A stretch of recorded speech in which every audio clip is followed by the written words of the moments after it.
Hi friends, तो हम आज बात करने वाले खेसारी लाल यादव जी के सबसे ज़बरदस्त मूवी के बारे में।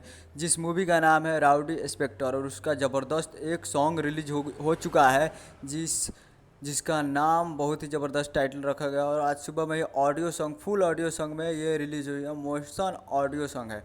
तो ये रिलीज़ हो चुका है team films Bhojpuri YouTube channel पर, जो कि आपको स्क्रीन के ऊपर दिखाई दे रहा है अलकतरा, जो कि राउडी इंस्पेक्टर मूवी का है। और full audio song releasing on 29 मई 2022 को सुबह 8 बजे, यानी 29 मई आज ही सुबह 8 बजे ये सॉन्ग रिलीज हो चुका है। खेसारी लाल यादव जी और इसे गाए हैं खेसारी लाल यादव जी और अलका झा, और म्यूजिक दिए ओम झा जी, और लिखे हैं सत्या सवरकर जी। तो फुल ऑडियो सॉन्ग रिलीज हो चुका है team films Bhojpuri YouTube channel पर। उम्मीद कर रहा हूँ वीडियो अच्छा लगा तो हमारे चैनल को सब्सक्राइब करके बेल आइकन प्रेस कर दिए, ताकि खेसारी लाल यादव जी का ऐसे लेटेस्ट न्यूज लाते रहे।